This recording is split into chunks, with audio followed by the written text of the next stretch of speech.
Excelentíssimo senhor senador Otto Alencar, presidente da CMA, excelentíssima senhora senadora Ana Amélia, presidente da CRA, excelentíssimo senhor senador Cristóvão Buarque, presidente da CCT, excelentíssimos senhores senadores, excelentíssima senhora ministra Nilma Lindo Gomes,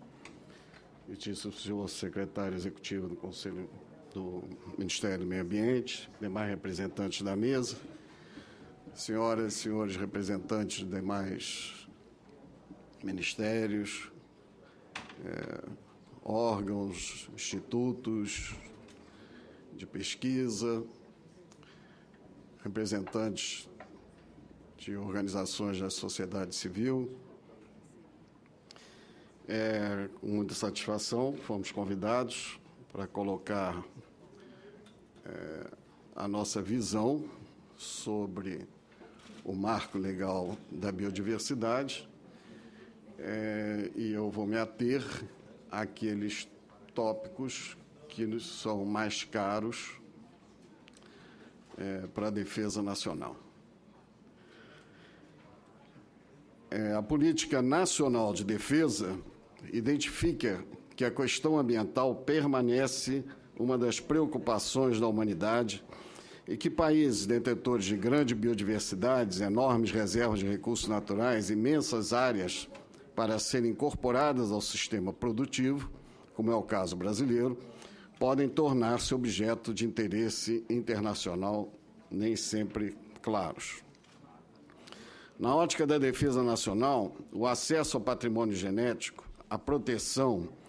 e o acesso ao conhecimento tradicional associado, a repartição de benefícios e o acesso à tecnologia e à transferência de tecnologia para a sua conservação e utilização elevam o conhecimento e o aproveitamento da biodiversidade no território nacional. Contribuem para que o país possa dedicar-se ao seu próprio desenvolvimento e progresso e fortalecem o apoio às ações estratégicas voltadas para a efetiva ação do Estado no desenvolvimento socioeconômico, visando a defesa das riquezas naturais e do meio ambiente. Dessa forma, ficam atendidos os preceitos da Política Nacional de Defesa, especialmente no que se refere à adoção de medidas para a melhoria das condições de vida das comunidades tradicionais, indígenas e quilombolas beneficiadas, para a fixação das populações na faixa de fronteira e para a salvaguarda dos interesses marítimos nacionais. A medida provisória 2186 dispõe sobre o acesso do patrimônio genético, sobre a proteção e acesso ao conhecimento tradicional associado e sobre a repartição de benefícios. Conforme disposto naquela medida provisória, quando a pesquisa científica envolve a participação de estrangeiros, a sua autorização é feita pelo Conselho Nacional de Desenvolvimento Científico e Tecnológico e o assunto é regido pelos dispositivos constantes do Decreto 98.830, de 1990, ou pelo Decreto 96.000, de 88, quando a realização de pesquisa e investigações científicas são realizadas na plataforma continental e nas águas sob jurisdição brasileira. Em todas as hipóteses acima, a autorização da pesquisa, que envolve a participação de estrangeiro, impõe a necessidade de que haja, na atual medida provisória, a coparticipação e a corresponsabilidade de instituição brasileira de elevado e reconhecido conceito técnico e científico. A autorização do Comando da Marinha, Autoridade Marítima, quando a pesquisa se der em águas jurisdicionais brasileiras, na plataforma continental e na zona econômica exclusiva, o assentimento prévio do Conselho de Defesa Nacional, quando o acesso ocorrer na faixa de fronteira, e a autorização dada pelo Conselho de Gestão do Patrimônio Genético, onde o MD tem assento, quando tratasse de pesquisa para fim de bioprospecção ou desenvolvimento tecnológico. Ressalta-se que a argumentação utilizada por setores do Poder Executivo, inclusive por parte do Ministério da Defesa e pela Academia do Brasil, no sentido de se contrapor às críticas quanto à presença de estrangeiros nas pesquisas realizadas com componente do patrimônio genético brasileiro, seja no Brasil ou no exterior, exaltava os ganhos de conhecimento e de tecnologia obtidos pelos pesquisadores nacionais em decorrência das cláusulas contratuais obrigatórias de cooperação e compartilhamento de informações. Portanto,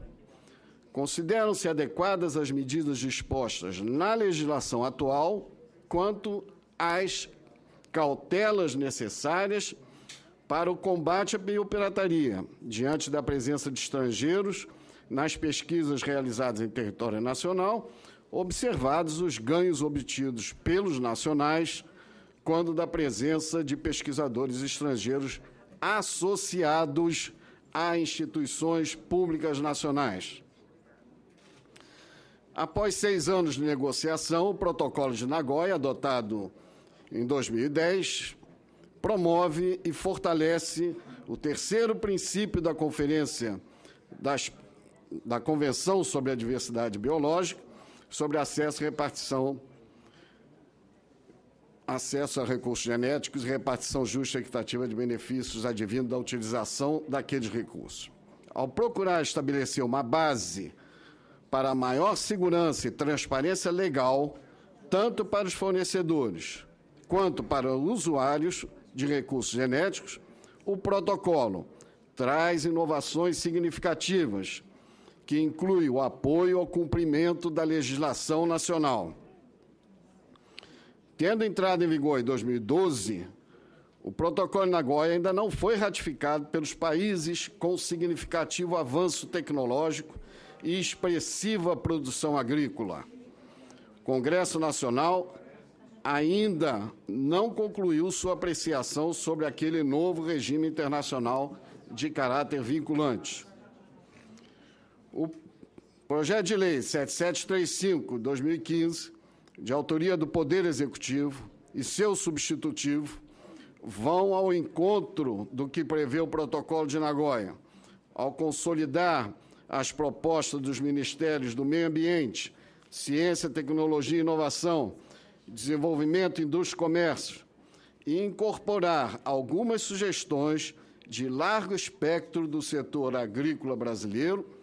possui o mérito de buscar aproveitar as experiências adquiridas ao longo dos 14 anos de vigência da medida provisória. Contudo, a iniciativa do novo marco legal sobre o tema inova em alguns aspectos que são caros ao Ministério da Defesa, no que tange a defesa da soberania, as ações estratégicas voltadas para a efetiva ação do Estado no desenvolvimento socioeconômico e ao mínimo grau de controle e fiscalização sobre o território nacional em eventos relacionados às pesquisas. Em primeiro lugar, cabe destacar que, como previsto na Constituição brasileira, textos como aqueles referidos aos tratados internacionais em que o Brasil seja signatário, não podem orientar as atividades realizadas nos limites do território nacional, enquanto aqueles tratados ou decisões de reuniões de países membros não forem aprovados pelo Congresso Nacional e promulgados pelo Poder Executivo. Textos desse teor são encontrados em 3 artigos. Como sugestão, sugere-se acrescentar a expressão "e promulgado pelo Poder Executivo", após a referência aos tratados que o país seja signatário.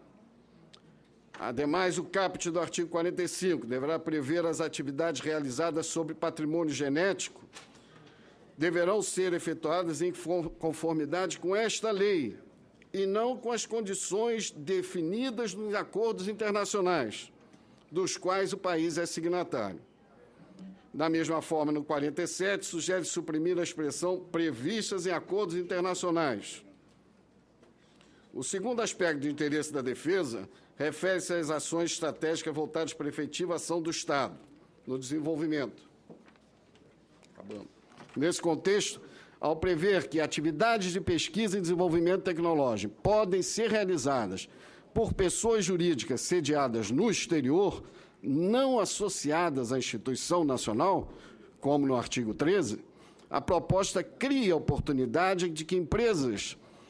estrangeiras possam pesquisar o patrimônio genético brasileiro a partir de remessas efetuadas para o exterior por meio de um simples cadastro anteriormente efetuado,